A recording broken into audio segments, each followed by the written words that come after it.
Shalom chez vous, j'espère que vous allez bien. Moi, je vais très bien par la grâce de Dieu. Le thème de mon message ce jour est intitulé « Espère en Dieu ». Vous savez, le plus souvent, lorsque nous disons souvent que nous avons la foi.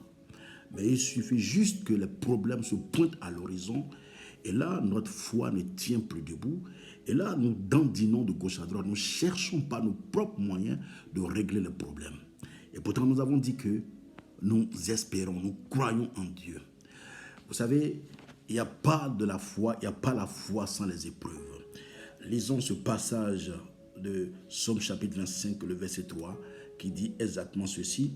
Tous ceux qui espèrent en toi ne seront point confondus. Ceux-là seront confondus qui sont infidèles sans cause. Alléluia. Donc la confusion n'est pas ton partage, bien-aimé. En ce début de semaine, je prie pour toi que la grâce de Dieu t'amène à te positionner dans cette foi que tu as pour posséder cette semaine et tes bénédictions au nom de Jésus-Christ de Nazareth. Et qu'est-ce que Romains 10 va nous dire au verset 11? Nous dit clairement ceci: quiconque croit en lui ne sera point confus.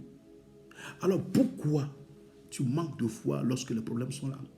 Le problème que nous avons surtout également est que nos regards sont fixés sur les problèmes alors que nous devons avoir les regards fixés sur Christ. Nous devons espérer en lui. Alors bien aimé, je vais te raconter une histoire. C'est un homme, j'ai lu cette histoire, je crois que sur les réseaux sociaux.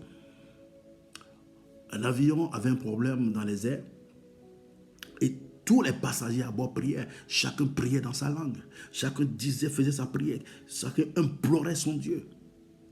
Mais subitement, il y avait un jeune homme qui était assis, qui lisait allègrement, tranquillement son journal. Il y avait un monsieur qui était assis à côté de ce jeune homme. Le monsieur a vu que ce jeune homme n'était pas troublé comme les autres. Il a vu que ce jeune homme était resté imperturbable. Pendant que tout le monde criait, pendant que tout le monde criait vers son Dieu, priait. Tout le monde pleurait parce que, excusez-moi, l'avion devait avoir un crash. Et chacun suppliait son Dieu. Mais ce jeune homme est resté imperturbable. Ce jeune homme est resté silencieux, les regards plongés dans son journal. Mais pendant ce temps, ce monsieur l'apostropha et lui demande: jeune homme, pourquoi tu ne pries pas comme les autres? Pourquoi tu ne pries pas pendant que tout le monde est en train de prier pour que Dieu nous sauve? Alors élève ta voix également, implore ton Dieu, afin que ton Dieu aussi fasse quelque chose. Le jeune homme est resté silencieux, il a regardé. Parce que le monsieur voulait comprendre comment un jeune homme peut rester imperturbable malgré les pleurs, les cris des gens à bord, malgré que l'avion devait se crasher. Et le jeune homme, maintenant, de répondre à ce monsieur, il dit au monsieur que le pilote est mon père. Il sait que je suis à bord. Alors il fera tout pour nous faire sortir de cette situation. Il sait que je suis à bord. Est-ce que tu dis que Dieu sait que tu es encore là? Est-ce que tu dis que ton Dieu sait que tu es là, qui fera tout pour te faire sortir de cette situation?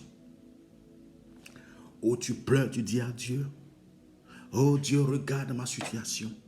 Non, bien-aimé. Tu as reçu pouvoir, mandat, autorité pour détruire les œuvres des ténèbres. Dis à ton problème, dis à ta situation combien de fois ton Dieu est grand. Ne dis pas à Dieu combien de fois ton problème est grand. Ce jeune homme a compris que son père était à bord. Son père était au contrôle. Il dit: mon père est au contrôle. Est-ce que tu peux répéter que mon père est au contrôle? Que Dieu, mon père, est au contrôle ce matin dans ma vie? Aucune situation ne va m'emporter. Et comme il a dit dans Romains 10, verset 11, celui qui croit en lui, celui qui espère en lui ne sera point confus. Et ce passage de Somme 25 que nous avons lu, le verset 3 dit: tous ceux qui espèrent en toi ne seront point confondus.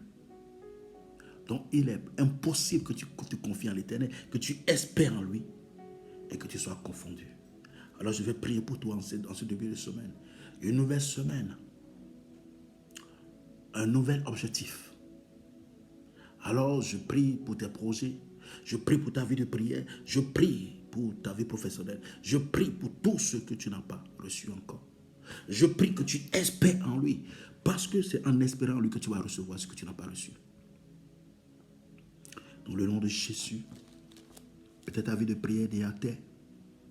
Alors je prie pour toi que la main de Dieu repose sur ta vie où que tu te trouves. Que la puissance qui se trouve dans le feu du Saint-Esprit, qui se trouve en son Esprit Saint, la puissance du feu du Saint-Esprit puisse enflammer ta vie de prière. Et que ta vie de prière renaisse de nouveau maintenant au nom de Jésus. Dans le nom de Jésus, je prie que sa main repose sur toi. Et que Dieu ouvre des portes d'emploi pour toi en cette semaine au nom de Jésus. Dieu ouvre des portes pour ton logement cette semaine au nom de Jésus. Dieu ouvre des portes pour la connaissance pour tes enfants. Tout ce qui est bloqué dans les études en cette semaine. Je ne sais pas ce que tu attends de Dieu. Je prie pour toi que sa main repose sur ta vie dans le nom de Jésus. Je prie que sa main te localise en cette semaine dans le nom de Jésus. Je prie que sa grâce te localise en cette semaine dans le nom de Jésus. Je prie que son amour puisse être palpable dans ta vie dans le nom de Jésus. À cause de sa grâce, à cause de sa compassion, que tout ce qui était impossible, peut-être hier, dans le passé, te soit possible maintenant au nom de Jésus-Christ de Nazareth.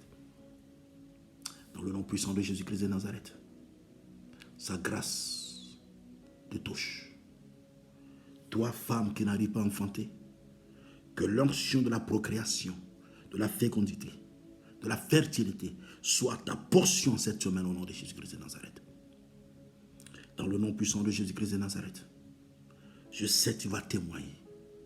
Tu vas témoigner de la grandeur de ton Dieu, de l'amour de ton Dieu. Sa main te touche maintenant.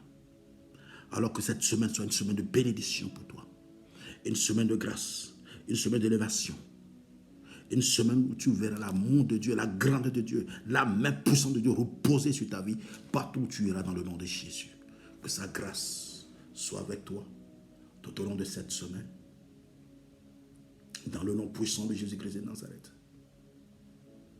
Que tout ce qui perturbait ta vie, tes projets, tes finances, que Dieu puisse mettre fin à cela au nom de Jésus.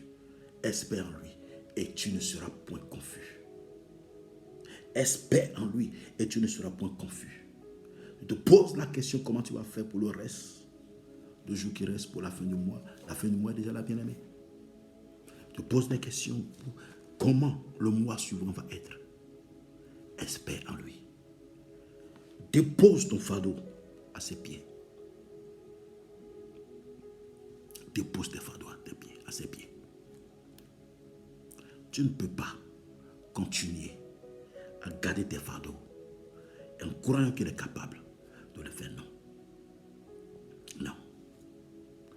Dans Matthieu 11, verset 28, il dit, venez à moi, vous qui êtes fatigués et chargés, et je vous donnerai du repos. Que Dieu te donne du repos en cette semaine. Dans toute situation que tu traverses au nom de Jésus. Que ton Dieu te donne du repos dans tes activités, dans tes projets, dans ta vie de prière, dans tes finances. Tout ce que tu traverses, que Dieu te donne du repos au nom de Jésus-Christ. Il te donne du repos dans ton pays, dans ta nation, dans le nom puissant de Jésus-Christ. Et tout démon territoriaux qui opère contre ta destinée soit paralysé par le sang de Jésus.